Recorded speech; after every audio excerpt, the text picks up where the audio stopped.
Welcome everyone to the Sports GI Network, and today in this video, I am previewing this upcoming UFC pay-per-view, UFC 318, live from New Orleans, Louisiana, featuring Max Holloway taking on Dustin Poirier in the main event for the third time, as Dustin Poirier is making his final walkout. This will be his final fight, as he's going to retire after this fight. Dustin Poirier, excuse me, and into his Hall of Fame career, legendary career Dustin Poirier's had, and he's got a chance to fight at home in Louisiana, where Poirier's from. Poirier's from Lafayette, as they're fighting New Orleans, which is not too far from New Orleans, Lafayette. I forget the distance in terms of time, but it's not that far. Obviously, a lot of his friends and family are going to be there. The whole MMA community in New Orleans is going to. That's in New Orleans, in the whole state of Louisiana, is going to be room for Poirier, obviously. So it's a nice homecoming for him, as he's going to retire home. It's to the point where even Lil Wayne's gonna walk out with him. Obviously Lil Wayne being from New Orleans, the rap legend that he is. So this is a big deal for Louisiana, having Poirier retire in Louisiana, and plus it's the first UFC event in New Orleans since 2015. So it's been 10 years since they've been in New Orleans, and I I'm trying to remember if the UFC's been in Louisiana or like before for an event or like old pay per view, like back in the day, like before Dana White and Zuffa bought it.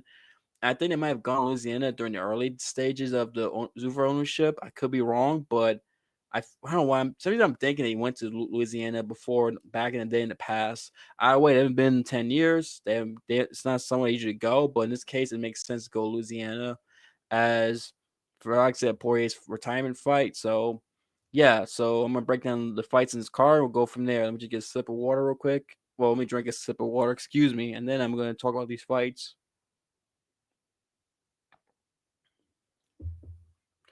And this is a weird card because a lot of people were complaining about this card and how this is not a pay per view quality card. And I understand what they're talking about because, to be honest with you, this is like a great fight night. Like, if this was like a fight night, it'd be an excellent fight night. But for a pay per view, it's kind of like, don't have the juice. Not only that, the placement of some of these fights make no sense. Like, why in the world in 2025 is Michael Johnson on a pay per view card against Dan Zellhuber, who lost his last fight on the UFC No Check card in the Speared, and that was on the pay per view main card too?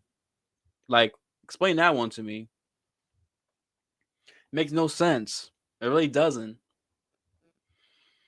Like, how's Mike Johnson and Zellhuber on the main card, but yet Kyle Phillips and Vinicius Oliveira is not, when that's an important bantamweight fight. They're both ranked two. And before that, you got Marvin Vettori and Brandon Allen, an important middleweight fight. Number 10, Marvin Vettori taking on number 11, Brandon Allen. Not only that, Brandon Allen's from Louisiana. He's a hometown guy, local guy from Louisiana also. Like, how are they not on the pay per view main card? But yet you got Michael Johnson, Daniel Zellhuber. And what world does that make sense? You can make an argument that also Danny again Patricio Pitbull doesn't deserve to be on the main card of this pay per view or those two fights. Like, seriously, it makes no sense what the UFC is doing in terms of fight placement on the pay per view card. Just stupid and dumb. Like, I don't understand what they're thinking. Just terrible. I can see why people are complaining about UFC 318.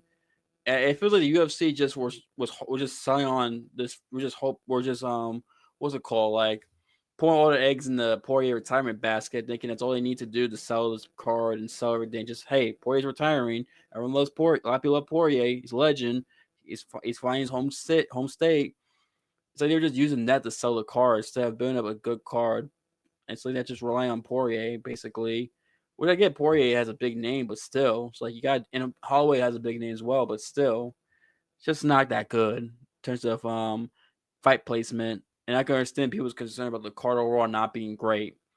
Now, to me, it still has good fights. Don't get me wrong. Like, Oliveira Phillips is a good fight. Vettori Allen is bad blood, and then you got yeah, Kevin Holland's always exciting. So there's some decency, but at the same time, it's not exactly like a pay-per-view quality card. I do understand people's points. I agree with it, but I want to talk about Marvin Vettori versus Kyler Phillips. I mean, what the fuck, Kyler Phillips? What the fuck? Ugh, my bad, my bad, my bad. Man, Marvin Vettori versus Brandon Allen. I'm sorry, I'm on Tabology and I saw Kyra Phillips above Marvin Vettori in terms of the placement of their fights. Anyway, Marvin Vettori versus Brandon Allen. These two have bad blood. A couple months ago, they got in a fight in a casino in Vegas. There's bad blood between the two. They don't like each other. And both guys are ranked in the middleweight division. As Brandon Allen's a slight favorite or a decent favorite. Now, they both come off two losses in a row, or both on rather two fight losing streak. Excuse me. For Tory, both of them fought not that long ago. Like for Tory fought 3 months ago, and then Brandon Allen fought 4 months ago. On paper, Brandon Allen should win because Brandon Allen is more dynamic of a striker and has more more ways to win. Like he's a very good grappler who can make it if you're making a grappling fight with him. Most usually he does well against most fighters, not all. And Marvin Vettori is usually basic. He does a lot of 1-2s and maybe a leg kick. Doesn't exactly throw anything else. And normally I would pick Brandon Allen to win because like I say, he's more range, more dynamic, does more in the striking department, and has the ability to get in the ground, and he's a very good submission threat. Brandon Allen, that is.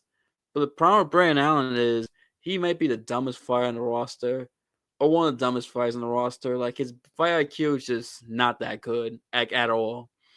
He's been known to have a lot of bad fight IQ moments, losing fights. Like the Malball fight, he did not fight well in that fight. He won the first round, but then the last 2 rounds was just bad fight IQ after a while, and basically blew that fight.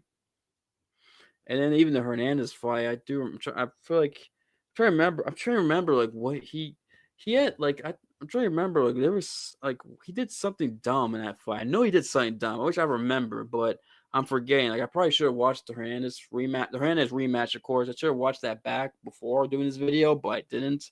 I'll admit that. So yeah, Brandon Allen has a tendency to make dumb, bad decisions in fights. And I just can't trust Brandon Allen. I'm picking Vettori to win by decision. I think Vettori I know he took a year off to like after the Cannonier fight to like recover and like maybe try to work on things. And the Roma Delazé fight, he didn't exactly show any improvements. He still looked the same. So it's like, damn, if that's the case, then I kind of trust Vettori against Brandon Allen. I understand that, but I feel like Vettori, he is good, just like coming forward and not really relenting. Whereas Brandon Allen at times does slow down fights, especially in the third round. And Vittori has a very good gas tank and has an iron chin, like a blockhead, where Vittori doesn't get finished. He's never been finished. It's almost impossible to finish him. And Vittori has solid grappling defense. Like most guys, when they dominate Vittori, it's usually not in the grappling department. It's rare to see Vettori just get put his back in control for most of the fight as he loses the fight. It's rare. Usually when he loses, it's usually a striking matchup where guys just better strikers are able to avoid his shots and able to throw back at him and hit him. That's how it usually is with Vettori and his losses. And I personally think Vettori's going to use his ability to not get chin and do a good enough job to basically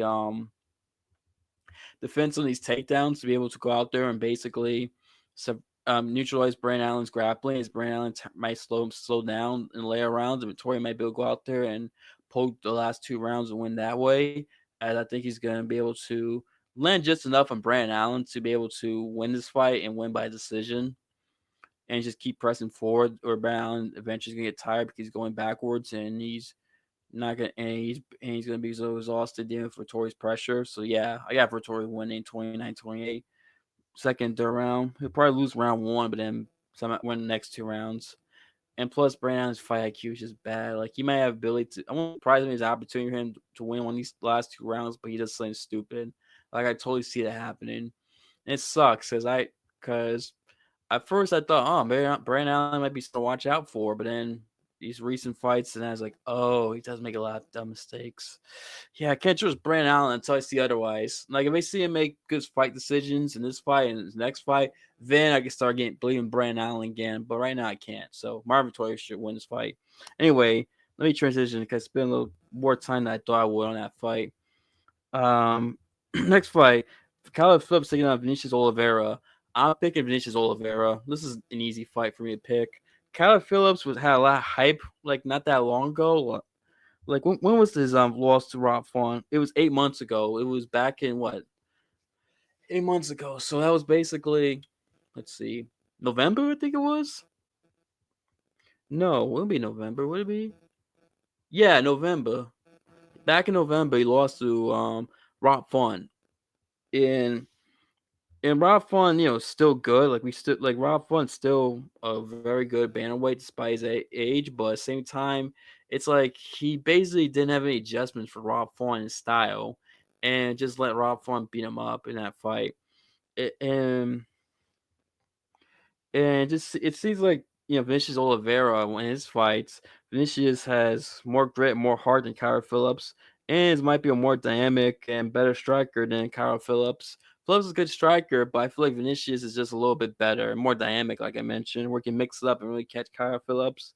Kyra Phillips is similar to Saeed Nurmagomedov in terms of like how both guys are like rangy strikers to where if you where you got to work at them and like make them tired to like really break them down. And Vinicius Oliveira did that very well against Saeed in his last fight. And Saeed has the submission threat that Kyle Phillips does not have much better, especially in like the front headlock position. That's where he's very dangerous. And Vinicius shut that down, was able to beat up Saeed in his last fight. And Vinicius is very good. Like he's got like plus Vinicius has like 10 more victories than Kyle Phillips. Kyle Phillips is 12-3. Vinicius is Vinicius is 22-3.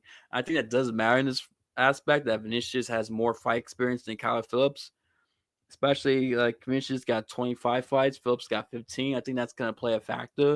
And it's not like Vinicius taking a lot of damage. It really hasn't. I know he's lost 3 fights, but it's not like Vinicius. It's like Vinicius is chinny. Where he's been dropped and finished and beat up a lot in his fights. It really hasn't. If anything, he's beating up his opponents and like finishing them. I mean, Vinicius, I believe, has got how many knockouts does he have? 16 knockouts and TKOs in his career of his 22 victories. I mean, that just show. I mean, this guy. I mean, he's a finisher usually. Usually, he's by strikes. So, do I think he's gonna finish Kyle Phillips? Probably not. But I wouldn't be surprised. But I do think Vinicius is probably gonna win by decision. He'll probably beat up Kyle Phillips for 3 rounds. Be able to tag him and be able to pick Kyle Phillips up as Kyle Phillips won't be able to answer Vinicius off offense. And the thing with Vinicius is that he's got like he's got better victories. Like Saeed Nurmagomedov is a very good victory to have, as Saeed is one of the better unranked bantamweights in the bantamweight division. Also, he's got a victory of Ricky Simone before that, and Ricky Simone since then has proven that he's still got a little bit left. Like he's not exactly washed. Ricky Simone, I believe, is on a 2-fight win streak. I believe. Yeah, he's on a 2-fight win streak where he dominated Cameron Smotherman, Levy. So it shows that Ricky Simone still has a lot still has something left in the tank, and Vinicius Oliveira made Ricky Simone look bad to the point where we thought Ricky Simone was done, but that's not the case. And plus, he has that that amazing fly knee knockout over Paul in his and back in March of last year, which was a crazy fly knee knockout. Since then, Paul has bounced back with victory back in January. So yeah, he's got like much better victories. Finishes Oliveira than Kyle Phillips. Or Phillips, I think a lot of people were overrating Phillips after that Pedro Munoz victory, which it was a wash older Pedro Munoz. So, and we've learned, and if you go back and watch some of his fights, you realize, damn, some of these fights, like even though he's won, but he's looked vulnerable in times in some of his victories, and I think that's a sign that Kyle Phillips maybe isn't who we think he is, and against someone like Vinicius Oliveira, who's a more dynamic striker and has more fight experience and can't take it to the ground if he wants, but he might take it to the ground. Do I think he's a submission or Kyle Phillips? Probably not, but still he can't really do that. I think he's gonna be able to beat up Kyle Phillips and set the pace, and Kyle Phillips won't be able to answer him. Pick apart and beat up Kyle Phillips for at least 3 rounds. I got Vinicius Oliveira winning by decision. I mean, the odds are very close for those who are, no betting advice, by the way. I say this every time, not giving betting advice. Just don't want to throw that out there. So I'm just telling you why things gonna win. I'm not telling you bet on them. So in case I get something wrong, don't get mad at me. All right, don't get mad. Yeah, and plus, yeah. I do think kind of I got kind of feel. I mean, Vinicius Oliveira winning by decision as he's a small favorite on Tabology. I don't know about the UFC website odds. Like I'm not sure about Tabology. He's a slight favorite. Vinicius Oliveira. Just want to throw it out there. Yeah, Vinicius Oliveira. Unanimous decision. That changed from that fight to the next fight. The first fight in the pay per view card. Michael Johnson taking on Daniel Zellhuber. I'm going with Daniel Zellhuber. Michael Johnson is an old, Michael Johnson's an OG, a guy who's been around the UFC for like a long time, at least like 13 years, probably longer, but still. This is a guy who he's won two in a row. But the thing is, I mean, he knocked out Ahmed Asatar, but we learned that Ahmed isn't that great. Like Ahmed, especially when he throws his offense at times, looks very terrible. And yeah, Michael Johnson able to expose. Well, Ahmed had been exposed prior to Michael Johnson, but at the same time, Michael Johnson is able to exploit his weaknesses and finish him there. Before that, he beat Darius Flowers, and then he marched Casey. And I'm trying to remember who else he beat prior to Mark Casey. There's been recent fights of Michael Johnson to where it's like he's winning them, but at the same time, like if this was Daniel Zellhuber putting those performances against those guys, we'd be criticizing Daniel Zellhuber. We'd be saying, man, this guy's shit. That's what we'd be saying. Whereas Zellhuber, yeah, he's come off a loss to Esteban Ribovic, but Esteban Ribovic is good for the most part. Now I know Ribovic lost his last fight, so it's kind of like, damn, how good is Ribovic? And I was surprised he lost that fight, but still, I mean, in that fight he showed guts. Like he got dropped, but he was able to bounce back and not bounce back. He was able to survive and have a competitive fight with Ribovic. If I remember, he won round two in that fight after losing round one. If my memory serves me correct about that fight against Ribovic, and I think that Ribovic loss was a good thing for him because it's better for him to have that have that loss against a Ribovic than to beat Ribovic easily, then take Michael Johnson, or maybe you're cocky and arrogant, and Michael Johnson, the vet, can just catch you and basically beat you up. Because Michael Johnson does have knockout power. We see he's a lot. He knocked out Dustin Poirier back in the day, like 2015, 2016, knocked out Poirier. And he's dropped a lot. And like I say, he's come off Victor Ahmed Zatar. He's got a lot of knockouts. And Michael Johnson. But the thing, Michael Johnson's hand speed has slowed down. I do think that's gonna help Zellhuber. As Zellhuber is a very good striker, very good. And the fact, like I say, he lost to Ribovic is a good thing because now he's time to focus and basically work. Take work on what he needs to work on and fix that. As Zellhuber is what 26, I believe. Let me check his age. Yes, he's 26. Michael Johnson 39, and that age gap is a very big deal, and it does matter usually in these fights, especially since Michael Johnson is not exactly an elite level fighter. It's not like he's 39 but elite. It's not the case here, or he's a style, or he's style, or he's a stylistic nightmare for a 26-year-old. None of that's the case, and Ribovic, I'm not. Ugh, I mean, Zellhuber has a 3.5 inch reach advantage. So I think he'll use that to catch Michael Johnson and pick him apart, as Michael Johnson won't be responding Zellhuber's shots. And the thing with and like I said, 26 took some time off to recover from the Ribovic fight, so he can really work on his skills. So I think he'll be a better. We'll see a better version of Zellhuber. I think Zellhuber will go out there and pick apart Michael Johnson, and beat him up. Like Michael Johnson, like you could tell, like he can still fight and beat some cans, but at the same time, or barely beat these other guys. Where it's like, where like if Zellhuber was beating the guys the way Michael Johnson is, we'd be looking going, damn, Zellhuber really sucks. But it's not the case. Zellhuber is very good. I know Zellhuber has he's never been finished before. Can Michael Johnson crack him? Possibly. It's possible, but I just don't see it. I think Zellhuber is going to go out there and beat Michael Johnson up. And maybe he might hurt Michael Johnson because Michael Johnson's been finished 3 times by strikes and knockouts, which is impressive because Michael Johnson has over 40 fights. The fact he's only been knocked out TKO 3 times is really impressive. And it's possible that it's possible for Michael Johnson to get finished.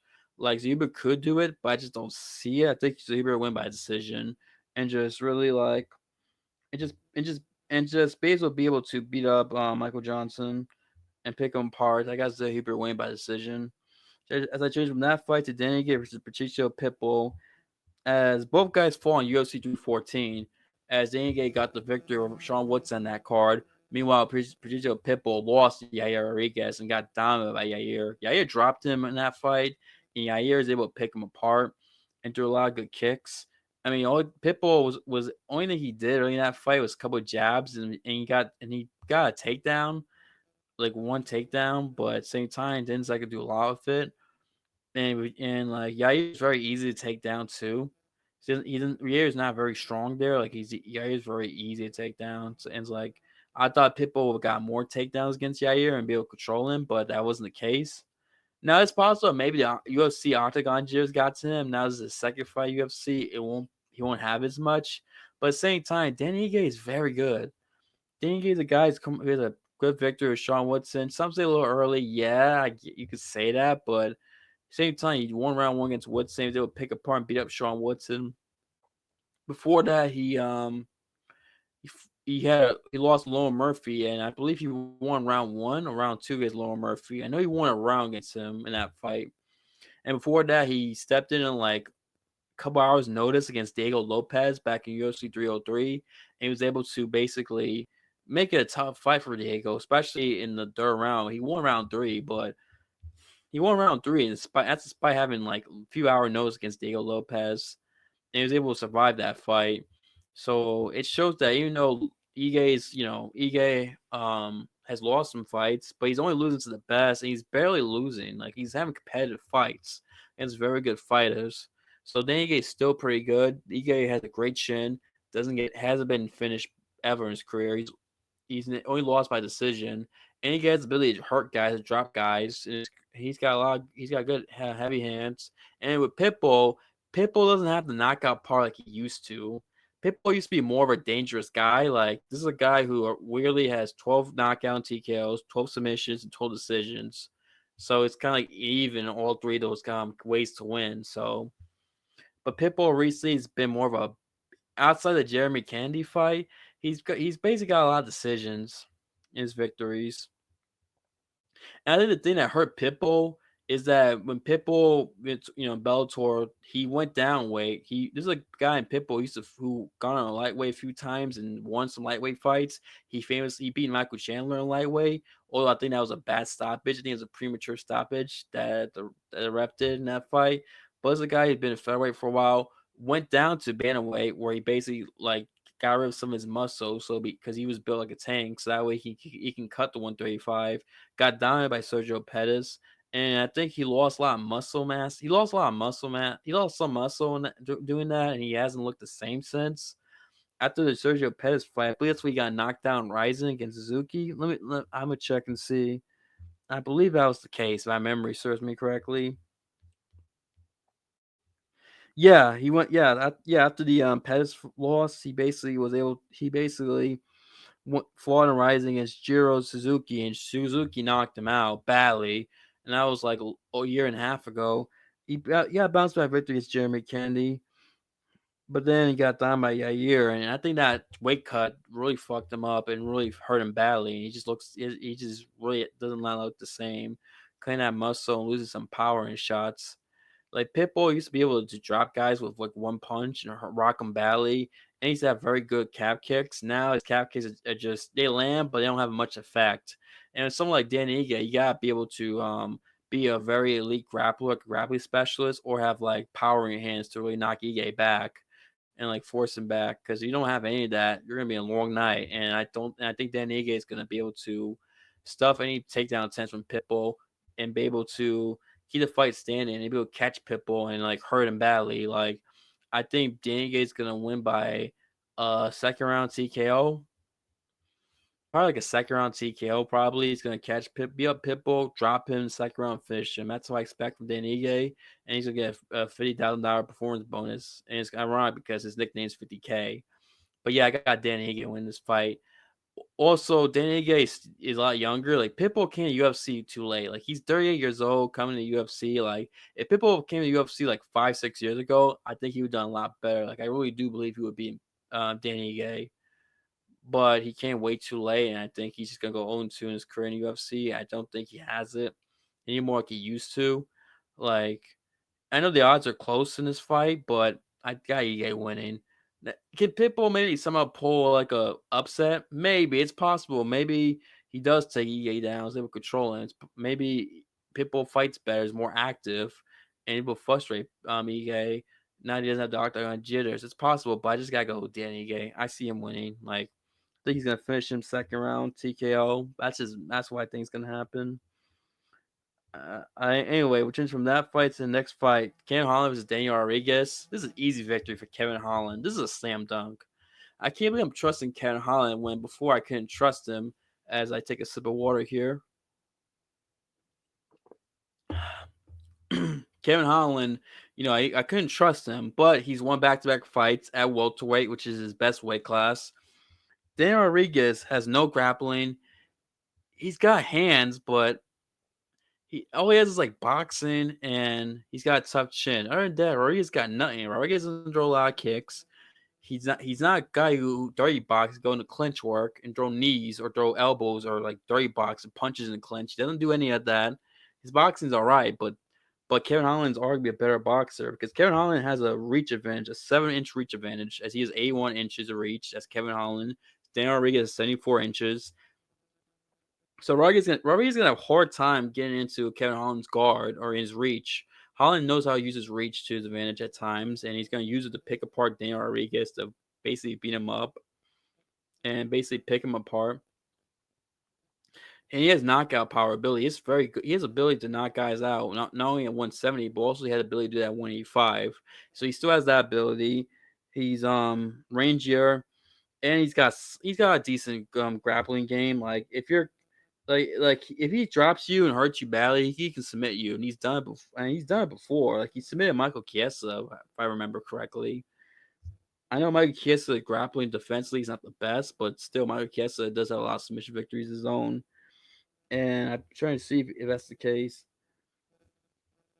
Yeah, he submitted Michael Chiesa, but he submitted Vincent Luque in his last fight. And Luque is known for his darce chokes. And he submitted with a darce choke or anaconda. Wait, or the anaconda choke. Let's see. Yeah, anaconda choke he submitted him with. And this is crazy because his last fight was UFC 316 in New Jersey. So he's a month later he's fighting again. Kevin Holland does love to stay active. Gotta give him credit there.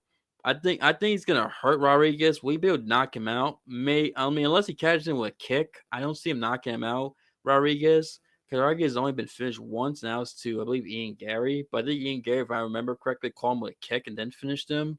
It wasn't exactly a straight punch. If my memory serves me correctly, but yeah, Holland was able. Yeah, but yeah, Rodriguez is very tough. He has a very good chin. He's a Mexican. Mexicans are usually known for having great chins, not getting finished. It's hard to finish a Mexican typically.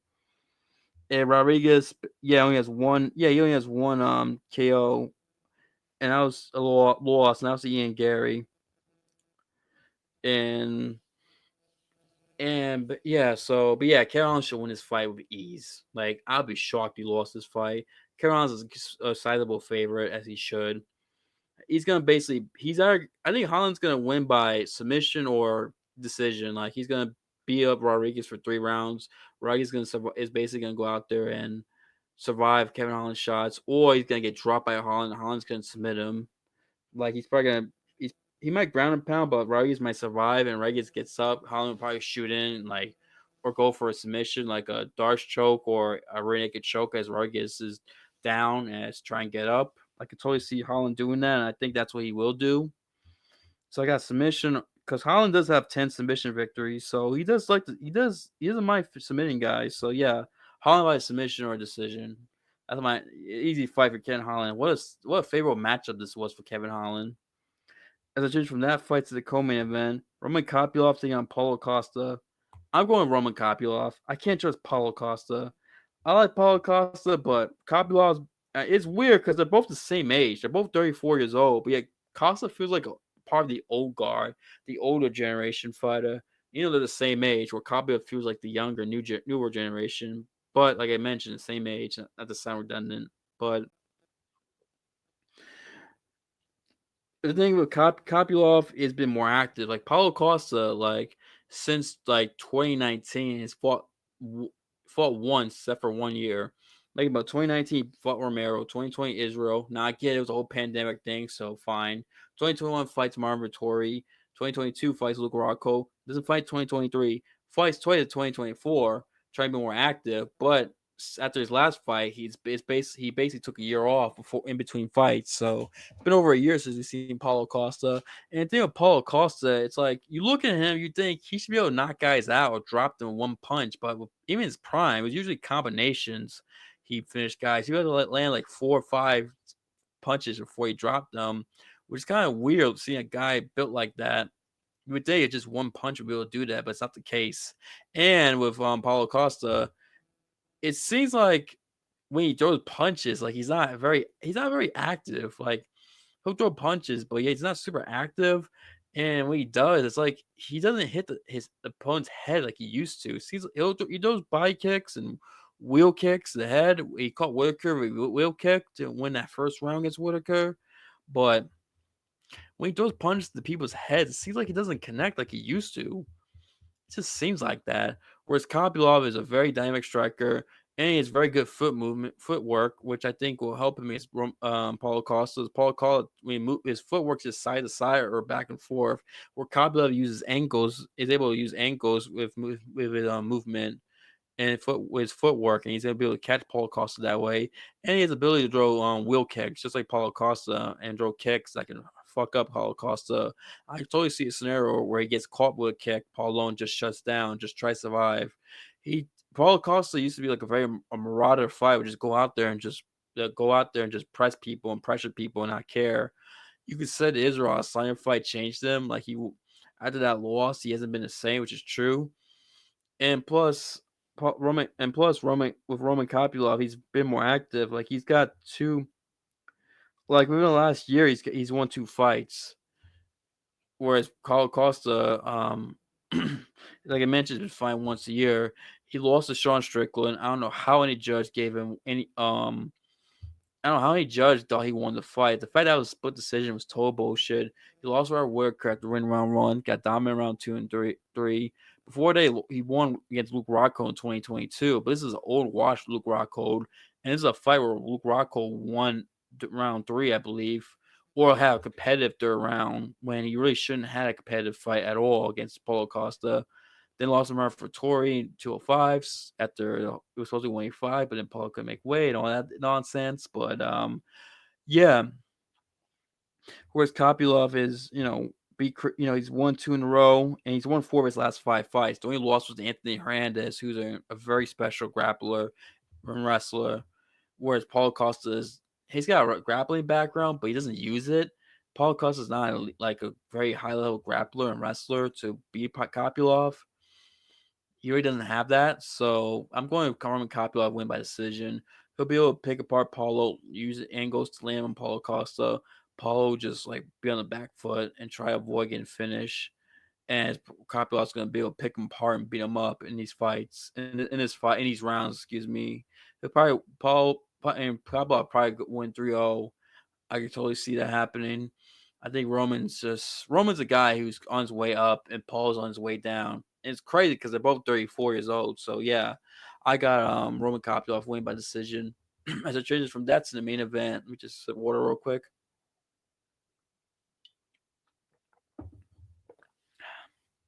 Max Holloway versus Dustin Poirier 3.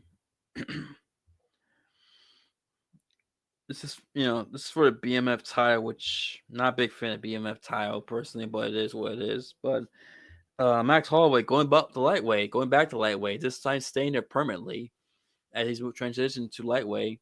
As Poirier, once a featherweight and moved up to lightweight and had a lot of his best years. So might be the same for Max Holloway. And I got Holloway winning this fight because the thing is, since the last fight, Holloway's made several improvements. Like Holloway defensively is a lot better than he was in 2019. Like you watch like Holloway in 2018, 2019, look at his defense and his head movement. Well, his defense and somewhat his head movement versus like his last like couple fights. I know he got knocked out by Ilya, but it's Ilya Taporia. And plus, it's not like Holloway got out like dominated post by Taporia. It was actually a somewhat competitive fight against Ilya, but I understand he got knocked out. But still, it's Ilya Taporia, pound for pound number one. It's like, is there really any shame losing Ilya freaking Taporia? No. It's like Poirier. His last fight was a loss to Islam Makhachev, but it's Islam Makhachev. It's like, is there any shame losing Islam Makhachev? No. So yeah, like, but Holloway, what was I saying with Holloway? Oh yeah, Holloway since their last fight between Poirier and Holloway, Holloway has improved with his defense for the most part compared to 2018, 2019. He's improved with his kicking ability. He has ability to throw more kicks, especially like spinning kicks and stuff. Like he threw a spinning back kick that caught Justin Gaethje on his nose and broke Gaethje's nose. That one of the reasons that led to Gaethje getting knocked out. Poirier, I mean, and plus the thing with this fight for Holloway is that Holloway is actually, unlike 2019 when they had their second fight. That remember that was in short notice because they needed a main event for that card in Atlanta, Georgia. They didn't have a main event at the time. You had Israel and Calvin Gastelum, but Israel wasn't seen as a pay-per-view star like he became at that time, leading into that Calvin Gastelum fight, which was a co-main event that pay-per-view.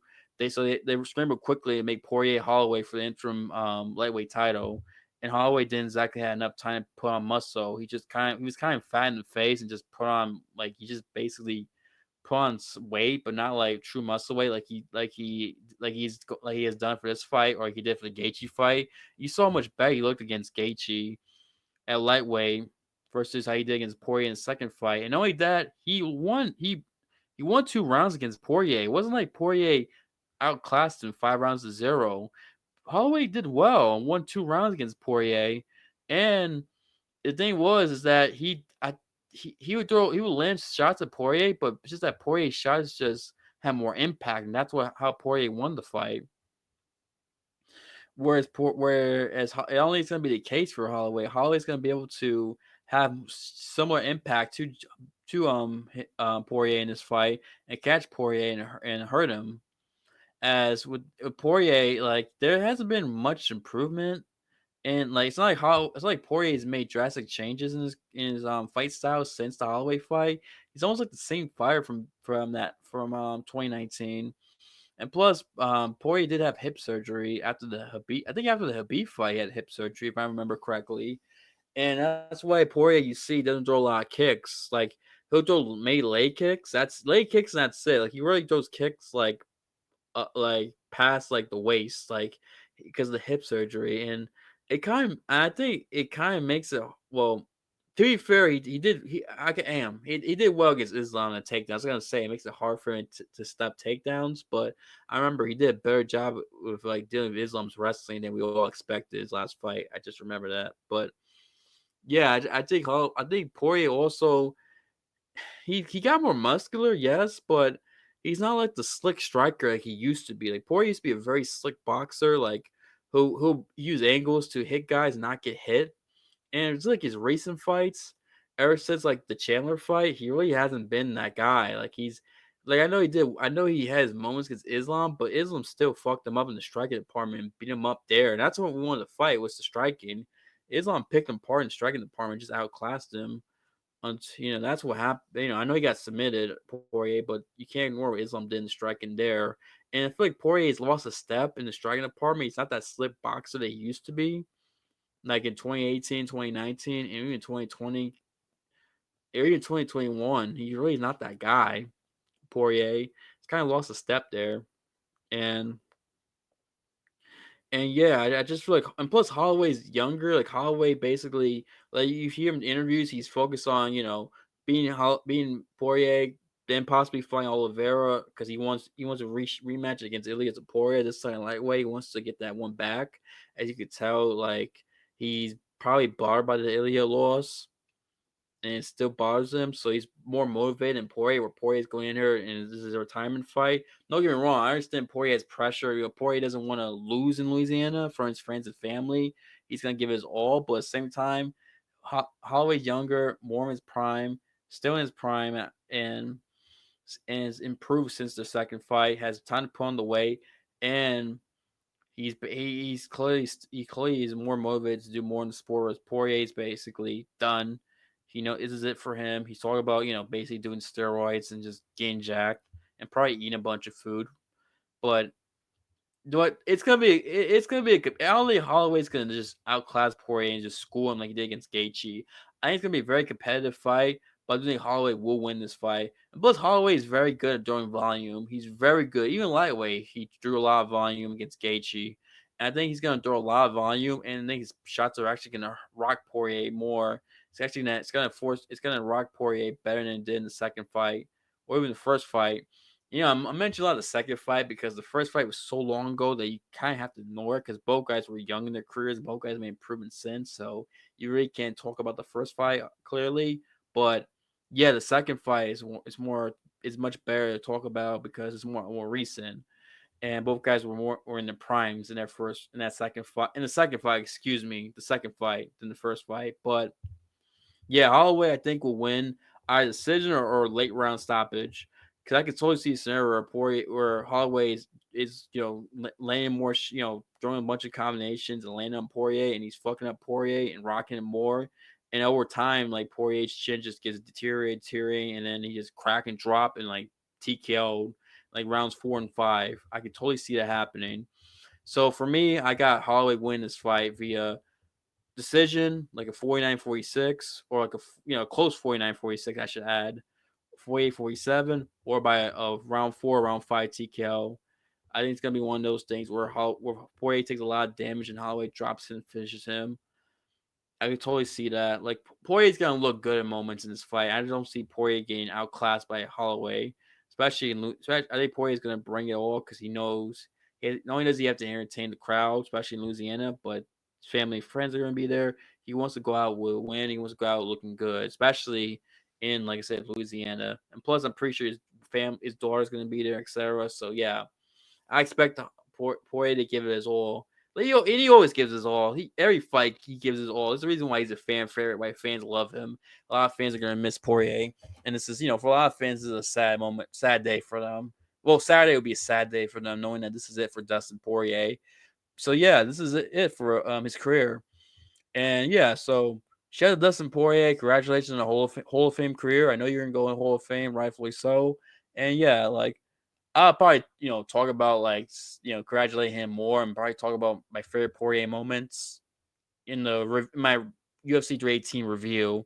I think it's more appropriate if I do that there than here because I still want to see what he does this Saturday, this upcoming fight. As I don't know why I couldn't speak, I got my tongue twisted there. But yeah, I got Holloway, decision or round 4 or 5 stoppage. And decision, I mean like a close 49-46, 48-47 type of decision. Where Holloway do enough to win. But yeah, that's my thoughts. I got Vettori winning, and I got Vinicius Oliveira winning. I got Zellhuber winning. I got Ige winning. I got Kevin Holland winning. And I got Roman Kopylov winning and Max Holloway. Let me know who you guys gonna think is gonna win. Why? What he thoughts on this card. Don't forget this video, thumbs up, share, and also let me know what your guys' favorite Dustin Poirier like moment is, if you have one. If you guys want to share your Dustin Poirier moments, let me know. But yeah, um, I'm trying to remember if I saw Poirier live. No, I didn't. For some reason I thought I saw Poirier fight live, but I never did. Anyway, yeah. I don't know why I just thought that randomly. Like I don't know if like I. Anyway, that doesn't matter. Anyway, thank you guys for watching and listening. Have a good day, good night. I'll see you guys next time, and hopefully this card is good. Like I said, I am going to review this card obviously when I get a chance afterwards. Hopefully Sunday morning, Sunday. Hopefully we'll see. But yeah, thank you guys for watching and listening. But yeah, it'll be up early next week, the review for this UFC pay per view. But yeah, thank you guys for watching and listening. Have a good day, good night. Your time watching this. I'll see you guys next time, and don't forget to don't forget to give this video a thumbs up, share, and yeah, I'll see you guys next time, and peace. God bless, and we'll go and hopefully it's a great card. Hopefully this card delivers. It's a great card because I mentioned earlier how a lot of people are excited for it, and I just don't like the placements on these fights. But it is what it is. So let's hope for good, entertaining fights. Let's hopefully 318 is like 317 in terms of entertainment. But yeah, or like last week's Nashville card as well. But yeah, thank you guys, and see you next time.